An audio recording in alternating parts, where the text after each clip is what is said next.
व्यास जी सरस्वती नदी के तट पर बैठ करके चिंतन कर रहे थे। इतने में जब नारद जी पहुंचे तो नारद जी ने कहा कि प्रभु क्या कारण है, क्यों आप विह्वल हैं, क्यों दुखी हैं, क्यों चिंतित हैं। उस समय व्यास जी ने कहा कि मैं वेद वेदांत पुराणों का लेखन लिखा लेकिन मन की तृप्ति नहीं हुई, मन हमारा शांत नहीं हुआ। तो हे नारद कृपा कर मुझे कोई मार्ग बताएं जिससे कि मेरा मन शांत हो जाए।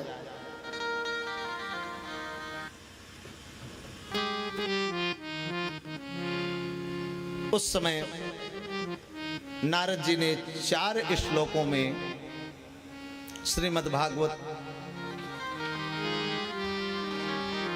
का ज्ञान प्रदान करते हैं और वेद व्यास जी महाराज से आग्रह करते हैं कि सभी पुराणों में कहा कि 4 वेद 18 पुराण आपने सब कुछ सुंदर भाव से लिखा, लेकिन जो 5वां वेद है वह स्वयं श्रीमद् भागवत महापुराण है। भगवान के लीला का वर्णन आपने नहीं किया है। जब भगवान के लीला का वर्णन आप करेंगे तब आपका मन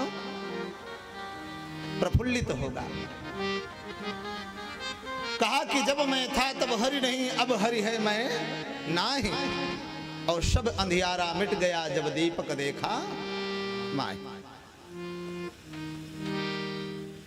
नारद जी ने कहा कि जानते हो कि मैं एक दासी पुत्र था, अपनी मां का इकलौता। मैं 5 साल का था। हमारी माता जी नित्य चाकरी करती थी, सेवा करती थी और मुझे पालती पोसती थी।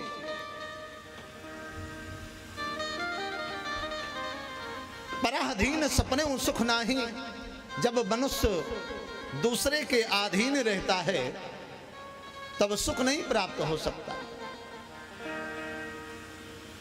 हमारी मां किसी भी भांति मेरा भरण पोषण करती थी।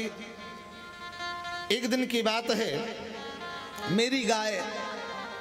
मेरी माता जी गाय का दूध निकालने के लिए जब गई, रास्ते में एक सर्प ने काट लिया और माता जी का देहांत हो गया, मृत्यु को प्राप्त हो गया।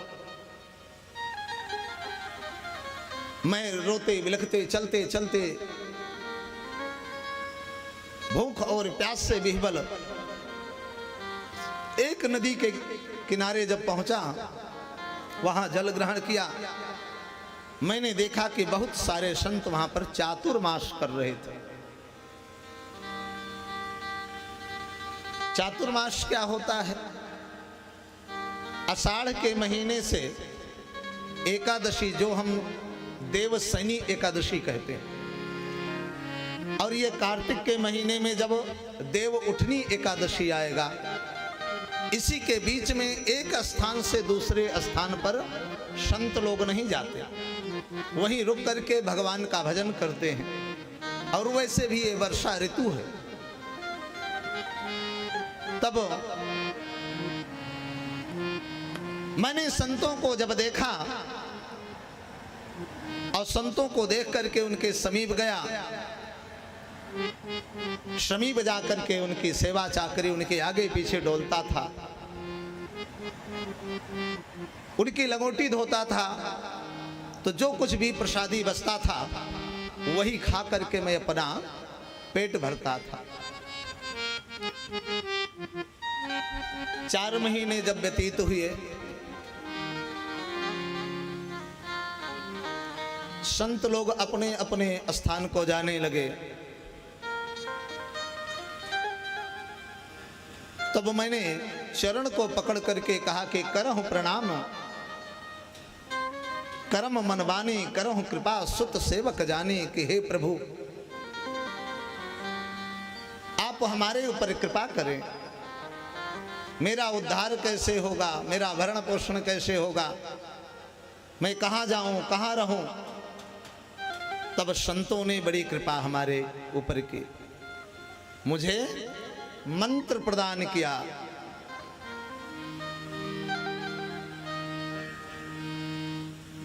जब मंत्र प्रदान किया,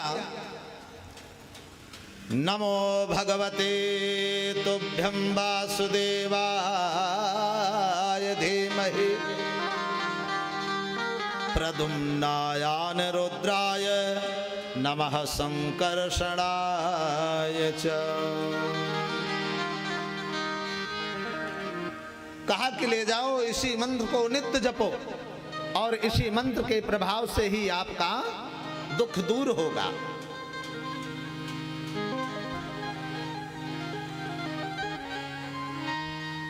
मुझे तत्व ज्ञान प्रदान किया। नारद जी कहते हैं कि मनुष्य को देवता बनने के लिए बहुत कुछ नहीं चाहिए, आत्मा तो है ही है। आत्मा जब महान हो जाए तो वह महात्मा बन जाती है, लेकिन जब उससे भी परे हो जाए तो वह परमात्मा स्वरूप बन जाता है। भगवान कहते हैं कि मोह कपट छल छिद्र ना भावा और निर्मल मन जन सो मोहि पावा, सुंदरकांड में। पहला नियम होना चाहिए संयम, अपने वाणी पर, अपने जिह्वा पर, अपने नेत्रों पर, अपने हाथों पर, अपने पैरों पर एक नियंत्रण होना चाहिए। नियम संयम में सदैव बंधा रहना चाहिए। दूसरा सदाचार, खान पान आदि का उचित व्यवहार करना चाहिए। अनुचित खाद्य पदार्थों का सेवन नहीं करना चाहिए। तीसरा स्नेह। एक बार की बात आपको बताऊं, नारद जी भगवान नारायण के पास पहुंच गए। बोले महाराज एक चीज बताइए कि वैसे तो अनेक जीवों की उत्पत्ति आपने की, लेकिन इसमें से प्रिय आपको कौन है? भगवान ने कहा कि सब मम प्रिय सब मम उपजाए और तिनमा मनुज अधिक मोहि भाए। कहा वैसे तो हमारे द्वारा सबकी उत्पत्ति हुई, लेकिन सभी जीवों में जो मानव है, मनुष्य है, वह मुझे बहुत ही प्रिय है। बोले अगर चलो मानव की बात करते हैं तो मानव में भी कोई और ऐसा है, मानव में भी कोई और प्रिय है। तब उस समय कहा कि तिनमा दुज, उसमें दुज जो जनेऊधारी है, तिनमा दुज दुजमा श्रुतिधारी आगम निगम नीत अनुसारी।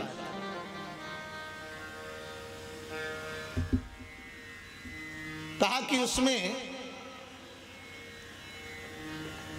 जो वेद वेदांत के मार्गों पे चलने वाले हैं वो मुझे बड़े प्रिय हैं।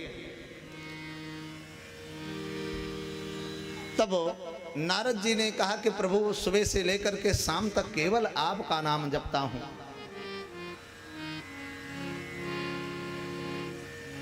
और मुझसे बड़ा कौन भक्त हो सकता है? परमात्मा को समझ में आ गई कि नारद को अहंकार हो गया है। तुलसीदास जी लिखते हैं कि को जगमा जन्मा असनाही प्रभुता पाए ताहि मद नाही। संसार में कोई ऐसा नहीं कि जिसको अहंकार ना हो, किसी को रूप का, किसी को धन को, किसी को बल का, किसी को ज्ञान का, किसी को अपने पद प्रतिष्ठा का। अगर मान लो ये भी नहीं है तो इस बात का अहंकार जरूर है कि मुझे अहंकार नहीं है। यह बहुत बड़ा अहंकार है। कहने को तो हम बहुत कहते हैं नम्रता से, हमें तो इन सब बातों का कोई अहंकार नहीं है। अरे भाई, इस बात का अहंकार तो है ही है कि मुझे अहंकार नहीं है, इसका तो अहंकार है। तब बाबा को लिखना पड़ा को जगमा जन्मास नाही प्रभुता पाए ताहि मद नाही। भगवान बोले कि चलो मैं दिखाऊं हमारा सबसे श्रेष्ठ भक्त कौन सा है। अब नारद जी को साथ में लेकर के पृथ्वी लोक की ओर आए।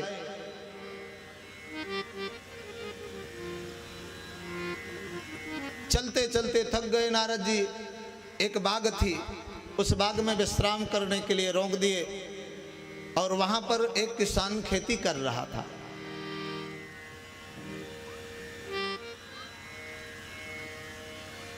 और भगवान ने कहा कि देखिए कितना परम भक्त है हमारा, खेतों में हल चला रहा है तो भगवान का भजन कर रहा है, गाता हुआ मस्ती से हल भी चला रहा है, खेत की गुणाई कर रहा है तब भी भजन गा रहा है, मेरा स्मरण कर रहा है, जानवरों को चारा दे रहा है तब भी मेरा स्मरण कर रहा है।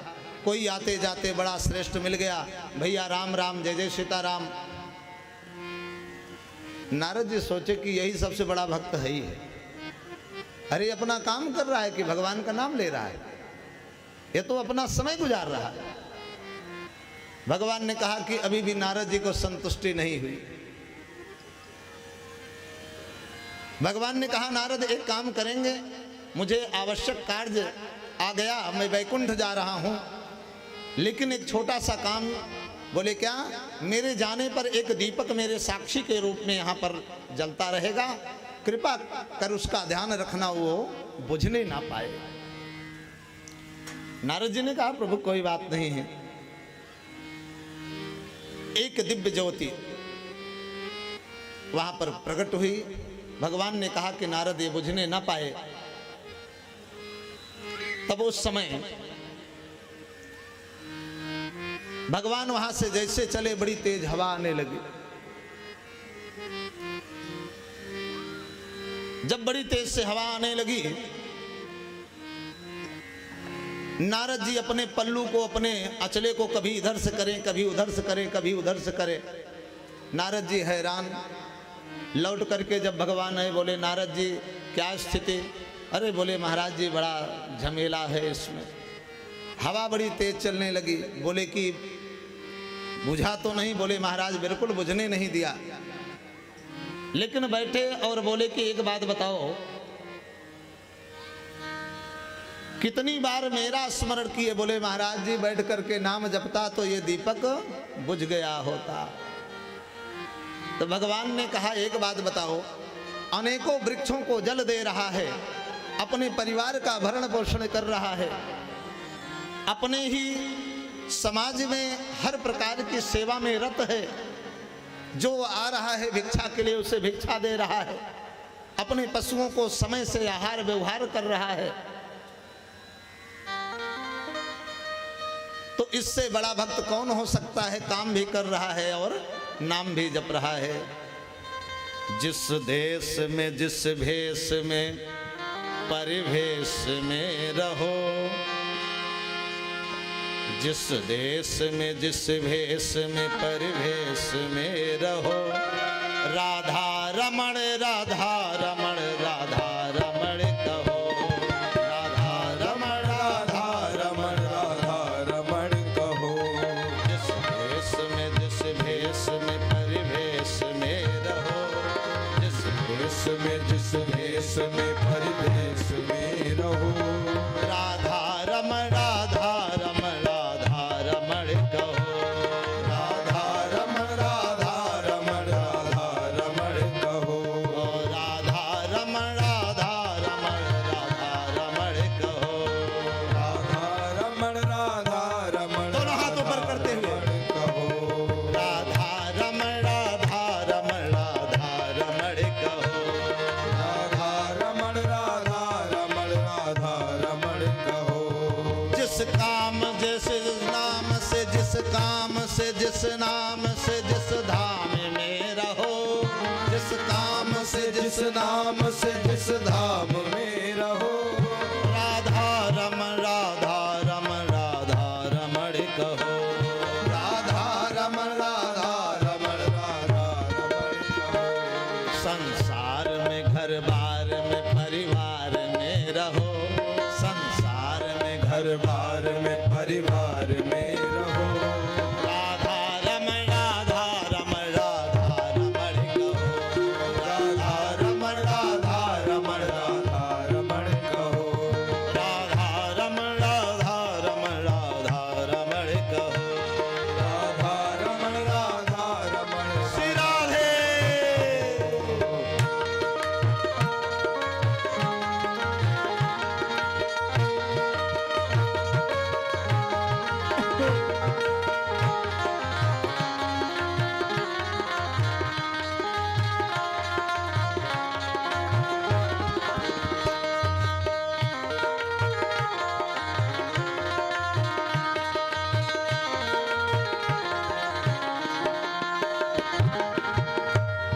जिस रंग में जिस ढंग में जिस संग में रहो, जिस रंग में जिस ढंग में जिस संग में रहो, राधा रमण राधा रमण राधा रमण कहो, राधा रमण राधा रमण राधा रमण कहो।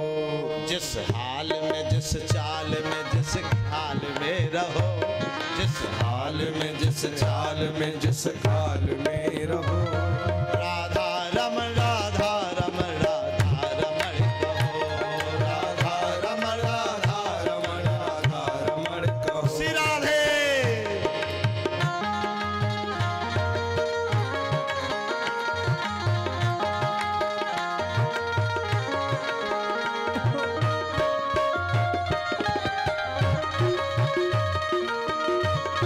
पूरी वृंदावन बिहारी लाल की जय हो।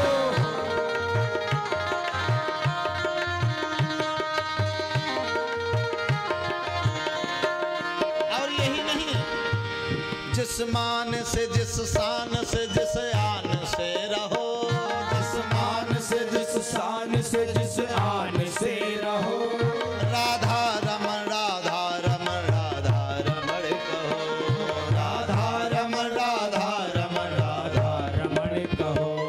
इस लोक में उस लोक में परलोक में रहो, इस लोक में उस लोक में परलोक में रहो, राधा रमण राधा रमण राधा रमण कहो, राधा रमण राधा रमण राधा रमण कहो, राधा रमण राधा रमण राधा रमण कहो, राधा रमण राधा रमण राधा रमण कहो, राधा रमण राधा रमण राधा रमण कहो, राधा रमण राधा रमण राधा रमण कहो।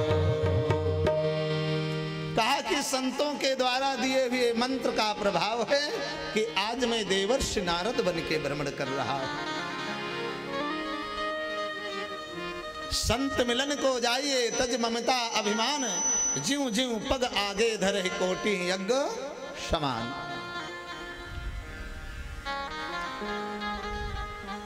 प्रणाम करने का एक नियम बना हुआ है। पुरुष को, संत को, माता पिता को, परमात्मा को भूतल पर लकुट की नाही, लेट करके प्रणाम करना चाहिए। साष्टांग प्रणाम। और माताओं को घुटना तोड़ करके, सिर रख करके प्रणाम करना चाहिए। ऐसा भी नहीं कि महाराज जी के पैर को नहीं छुओगे तब आशीर्वाद नहीं मिलेगा। महाराज जी नहीं देखेंगे या परमात्मा नहीं देखेंगे या हमारे माता पिता श्रेष्ठ जन नहीं देखेंगे, आप अपने कर्तव्य का निर्वाह करिए, फल आपको अवश्य मिलेगा। जो जहां पर है दूर से प्रणाम करो। कहा कि आज जो कुछ भी है उसी संत की कृपा से प्राप्त हुआ है। संसार में कोई भी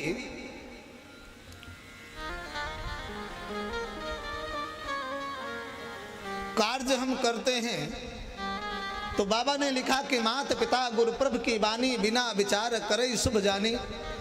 गोस्वामी तुलसीदास जी कहते हैं अपने माता पिता से, अपने गुरुजन से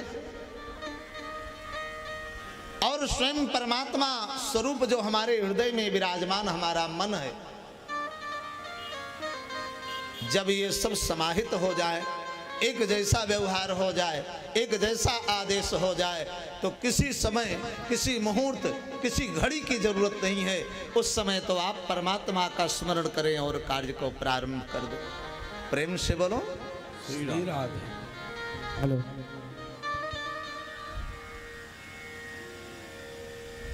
नारद जी कहते हैं कि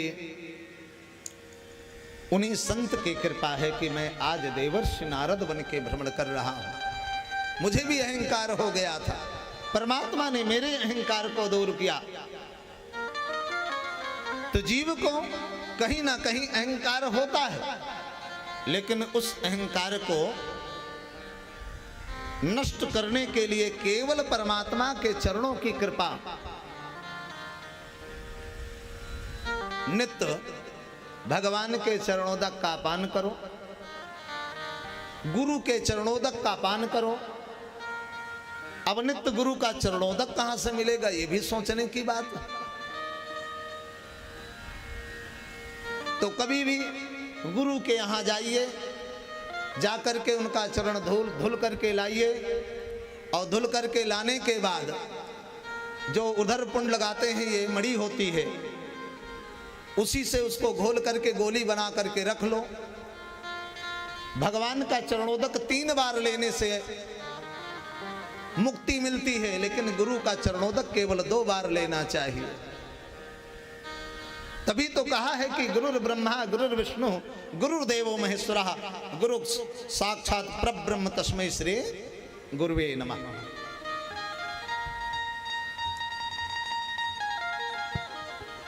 सूत जी कहते हैं कि हे सौनकादि, इस प्रकार से व्यास जी महाराज की चिंता दूर हुई, उनकी व्यथा दूर हुई, उनके मन में शांति प्राप्त हुई। तब उन्होंने श्रीमद्भागवत महापुराण में भगवान के लीला का वर्णन किया।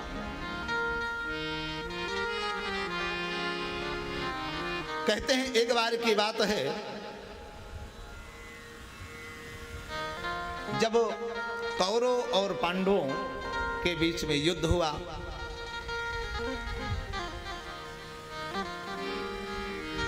वहां पर धर्म विजय हुआ, अर्थात पांडवों की जीत हुई। परमात्मा वही रहते हैं, भगवान कृष्ण वही रहते हैं जहां पर धर्म रहता है।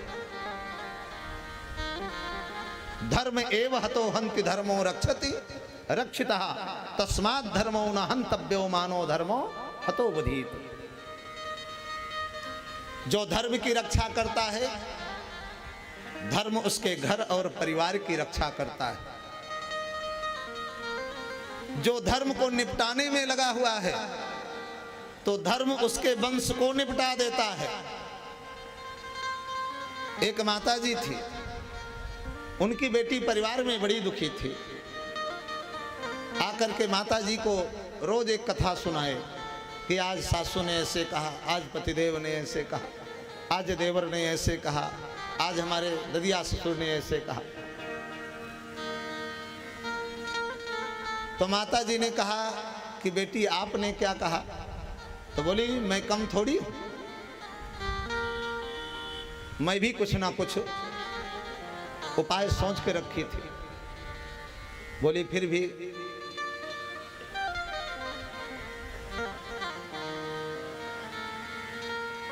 बोली कि माता जी उनका विचार मुझे पता है, जो काम कहते हैं उसका उल्टा कार्य जब करती हूं तब वो शांत हो जाते हैं। माता जी ने कहा कि बिटिया वो 10 लोग हैं, तलवार लेकर के तुम्हें निपटा देंगे, तुम अकेले क्या कर पाओगे? भाई तुम तो अकेली रहोगी तो तुम तो खुद ही निपट जाओगे। तब कहा तो करूं तो क्या करूं? माता जी की बात को समझती हैं और कहती हैं माता जी कि प्रीत करो तो अस करो, जैसे लोटा डोरी आपन गला फसाई के पानी लावत बोरो। कहा कि परिवार में प्रेमी बन करके जियो। कुछ कहता अच्छा भगवान ने 2 कान क्यों दिया, एक भी दे दिए होते। जैसे मुंह एक दिए, कान भी एक दिए होते तो क्या सुनाई ना पड़ता? आंख 2 क्यों दिए? इसमें भी भगवान की कुछ कृपा थी। संत कहते हैं कि कम बोलो ज्यादा सुनो, देखो प्रकृति विशेष। जीभ दिया, कान दिया 2, इसने जीभ दिया है 1। भगवान जानते थे कि मानव चुप तो रहेगा नहीं, एक देता है तब इतना बोलता है, और 2-2 दे दिया होता तब तो फिर क्या बात रही। तो इसीलिए भगवान ने कहा कि कम बोलो, मौन धारण, मौनम स्वीकार लक्षणम, कम बोलना चाहिए। श्रवण ज्यादा करने की आदत डाल लेनी चाहिए। और क्या हो रहा है क्या नहीं हो रहा है, अच्छा हो रहा है या बुरा हो रहा है, आप सब परमात्मा पर छोड़ दिए। सब ही नचावत राम गोसाई, नाचत नर मरकट की नाई। परमात्मा को जो करना होगा उसको करेंगे। माता जी ने जब उपदेश दिया तब देवी जी का मन शांत हुआ और परिवार में एकता अखंड। जहां सुमति तहां संपत्ति नाना, जहां कुमति तहां विपत निदाना। तो वैसे धर्म है, धर्म को यदि आप बिगाड़ोगे तो धर्म आपके कुलवंश को बिगाड़ के रख देगा। और धर्म की रक्षा करते रहोगे, दान पुण्य करते रहोगे, सत्कर्म करते रहोगे, परमात्मा और गुरुजनों में प्रीत रखते रहोगे तो आपका कल्याण ही कल्याण है। वैसे ही पांडवों ने किया। हिस्सा की बात जब आई, बोले आधा छोड़ो, मुझे 5 गांव केवल दे दो। भगवान ने कृष्ण से आग्रह किया कि शांति दूत बन करके जाइए। भगवान कृष्ण बोले कि उसे केवल 5 गांव दे दीजिए। दुर्योधन ने कहा 5 गांव? मैं 5 इंच जमीन नहीं दूंगा, 5 गांव की बात करते हो।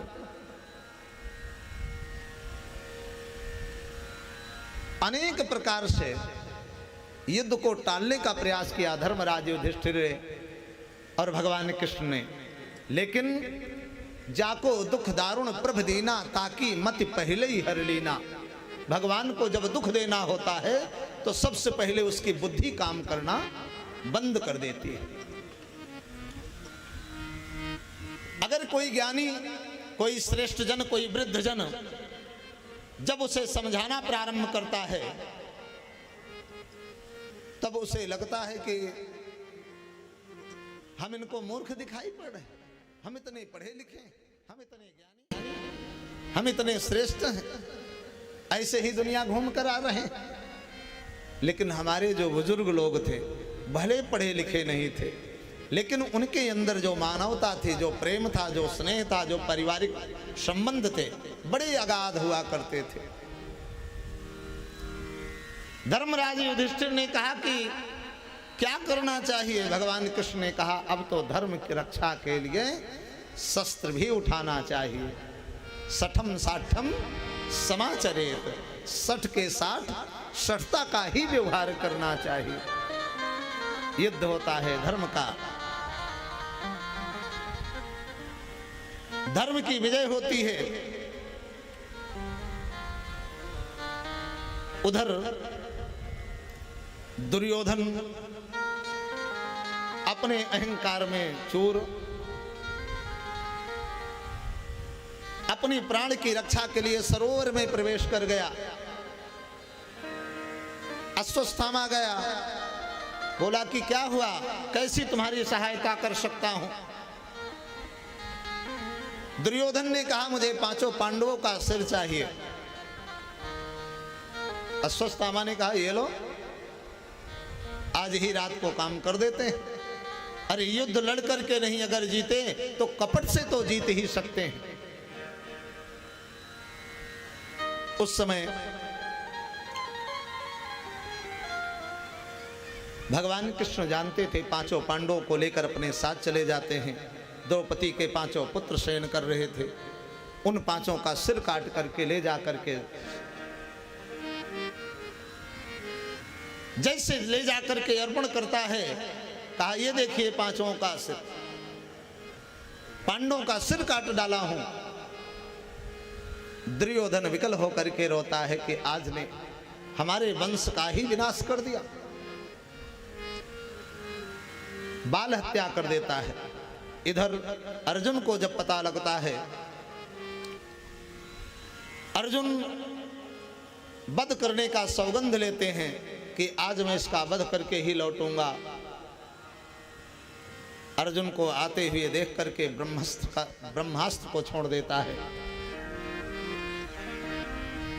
तब अर्जुन अपने इष्ट भगवान कृष्ण का ध्यान करते हैं कि हे कृष्ण, हे केशव, हे माधव, हे गोविंद, मेरी रक्षा करो।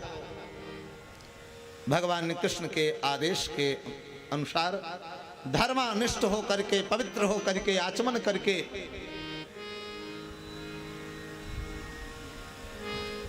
उस समय ब्रह्मास्त्र को वापस कर लेते हैं अर्जुन। चूंकि जब युद्ध होता है तो दोनों बराबर में ही होता है। आपने मुझे कुछ कहा, मैंने आपको कुछ कहा।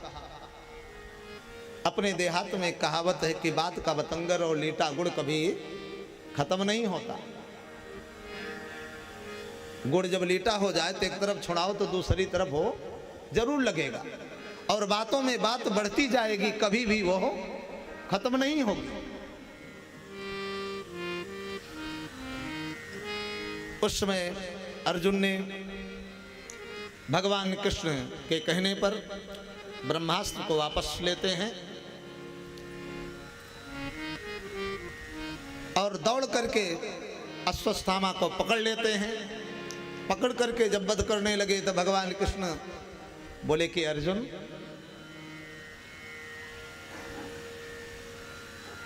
आप इसका वध नहीं कर सकते। बोले क्यों? बोले यह अपराधी तो द्रौपदी का है, दंड तो द्रौपदी को देना चाहिए। वह नियुक्त करेंगी क्या दंड दिया जाए क्या न दिया जाए। द्रौपदी भगवान कृष्ण की सखा थी, बहन थी, बहन स्वरूप में मानते थे। जब द्रौपदी के सम्मुख ले गए पकड़ करके, द्रौपदी ने कहा कि हे केशव, इसे कैसा दंड दिया जाए। जैसे मैं पुत्र के वियोग में आज विह्वल हो रही हूं, विकल हो रही हूं, कष्टमय हो रही हूं, मेरी गुरुमाता भी तो ऐसा दुख इस वृद्धावस्था में कैसे सह पाएंगे।